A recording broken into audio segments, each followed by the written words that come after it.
BBAలో university second rank, third rank సాధించడం Sun international విద్యార్థులకే సాధ్యం.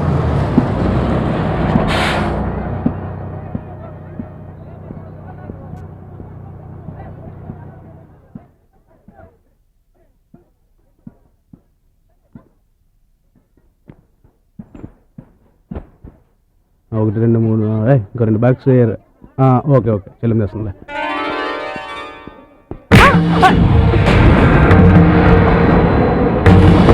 నానా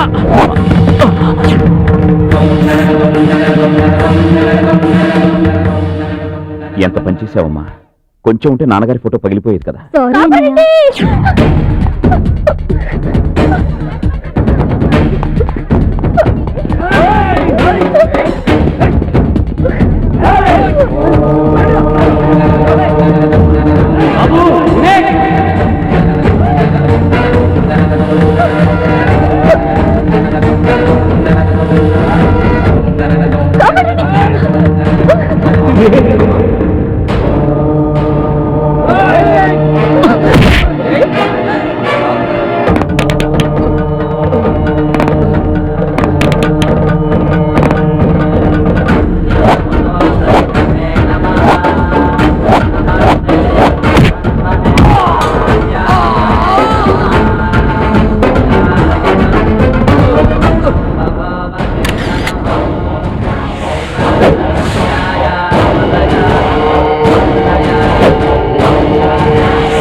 బాబు వివేక్ వద్దురా.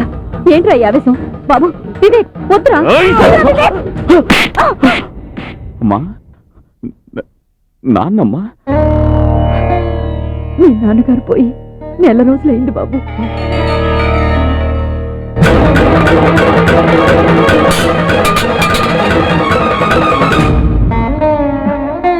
నువ్వు రారా.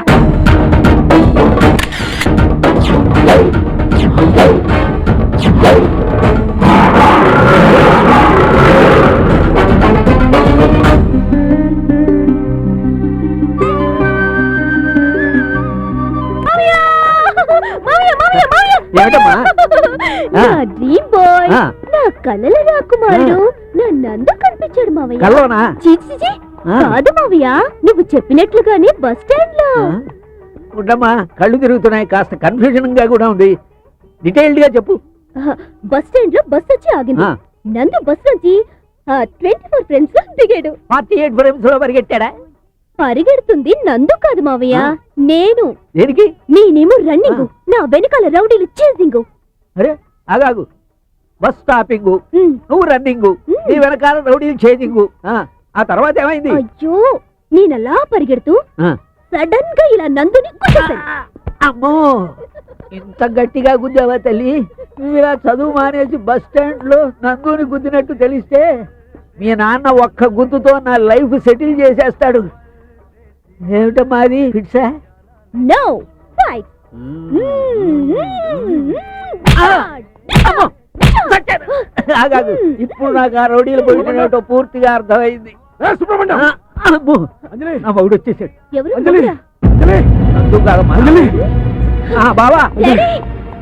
నీకేం కాలేదు కదమ్మా భగవంతుడి దయ వల్ల నీకేం కాలేదుగా నార్మల్ నా కూతుర్ని నీ ఇంట్లో పెట్టి చదివిస్తోంది ఇంజనీర్ డాక్టర్ అవ్వాలని కాదు 10 కాలాల పాటు పచ్చగా బతకాలని నందినికి కాలేదుగా నందినికి ఇప్పుడు ఏం కాలేదు కదా బావా, నా కళ్ళలో పెట్టుకు చూసుకుంటున్నాను. బస్ స్టాండ్ లో జరగడానికి జరుగుంటే దాని ఫోటోకి పూలదండ పడి ఉండేది. ఇప్పుడు ఏమైంది డాడీ? ఎప్పుడు నీకేమీ అవ్వకూడదనేనమ్మా ఒరేయ్ ఆ మొహానికి దెబ్బలేంటి మీ అమ్మాయి నా మొహంతో ఆడుకుంది బావా. ఆడుకోవాల్సింది నీతో కాదు ఆ బుచ్చిదాస్ గారితో ఒరేయ్ ఫోన్ కొట్టు ఉమ్.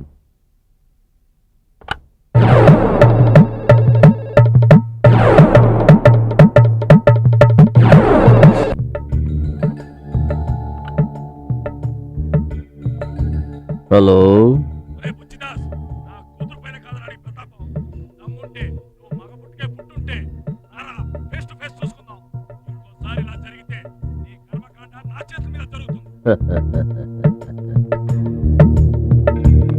అన్నా ఆ రామ్ సుబ్బారెడ్డి పగ పాము కన్నా పవర్ఫుల్ అన్నా. వాడు కూతుర్ని మనం అటాక్ చేసామని వాడు మన స్వాతిని అటాక్ చేస్తే మా ఆయిల్ పకీర్ ప్యానాల కన్నా నా కూతురి ప్యానాలు చాలా సేఫ్టీగా ఉన్నాయి జిమ్మి. నా కూతురు ఏడుందో ఆడి జన్మలో కనుక్కోలేడు. ఎందుకంటే నా కూతుర్ని ఆడి కాలేజీలోనే జాయిన్ చేసింది కాబట్టి. ఓ గ్రేట్. ఎవడు జిమ్మి వాడు? ఎవడో నా ఊరి కొత్తలా ఉన్నాడు కొత్త పోతో నాకు తెలియదు. ఆడ అడ్రస్ కొనుక్కుని అడ్డంగా నరికేమని జిమ్మి.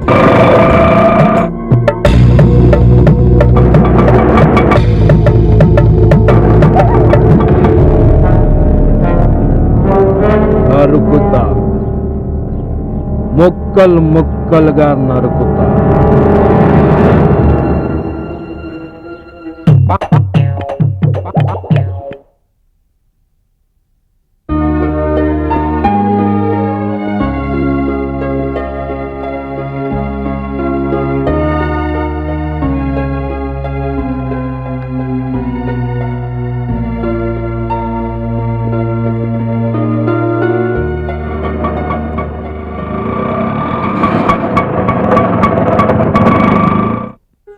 చంద్రకాంత్ గారు, చంద్రకాంత్ గారు. ఎవరు అమ్మా మీరా? నమస్కారం. నమస్కారం. అంతా కులాసేగా రండి. సుగుణ హైగ్రాచారి మాస్టర్ గారి ఫ్యామిలీ వచ్చింది, లోపల ఏం చేస్తున్నావు? అలాగా వాళ్ళని కూర్చోబెట్టండి, నేను కాఫీ తీసుకొస్తాను. అలాగే రండి అమ్మా కూర్చోండి. వస్తున్నారా? ఆ దాని క్యారెక్టర్ అంతేనండి. ఆల్ ఇండియా రేడియో స్టేషన్ లో పనిచేస్తుందిగా, మనిషి కనిపించదు, వాయిస్ మాత్రం వినిపిస్తుంది. పిచ్చిది, ఎప్పుడు ఏదో పని చేస్తూనే ఉంటుంది. అయితే కాపురం చేయదా? నోర్మై. అబ్బే మిమ్మల్ని కాదండి, చెల్ల ఏదో అంటే. అయితే పర్లేదు. అన్నట్టు నా భార్యను పరిచయం చేయలేదు కదా, పేరు సుగుణ. అందరికీ నమస్కారం అండి. నమస్కారం. నమస్కారం. తన పేరుకు తగ్గట్టే సుగుణాల రాసి. బా, ఏమైంది? చెట్టు రుబ్బారా? ఆ అంకుల్, ఆంటీ షార్ట్ ఫుడ్ లో నెంబర్ 1 అనుకుంటాను. అంత కరెక్ట్ గా ఎలా గుర్తుపట్టావమ్మా? ఏం లేదు అంకుల్, క్యాబేజ్ ని గురి చూసి గట్టిగా కొడితేను. చట్నీ ఫ్రిడ్జ్ లో పెట్టారా? చూసుకోలేదు. చట్నీ రుబ్బి పెట్టాను కాబట్టి సరిపోయింది, లేకపోతే నా ఫేస్ చట్నీ అయిపోయేది. వంటగదిలో ఉంది, లోపలికి వెళ్ళండి. వెళ్ళండి అమ్మా. రా బాబు. Good morning dad. Morning Dheeraj. మన హైగ్రాచారి గారి అబ్బాయి Vivekananda hi. Okay bye dad. Bye. మన యాడమ్స్ కాలేజ్లో సెకండ్ ఇయర్ ఇంజనీరింగ్ చేస్తున్నాడు. ఏమో బాబు, మేమింత చల్లగా ఉన్నామంటే అంతా మీ నాన్నగారు పెట్టిన భిక్ష.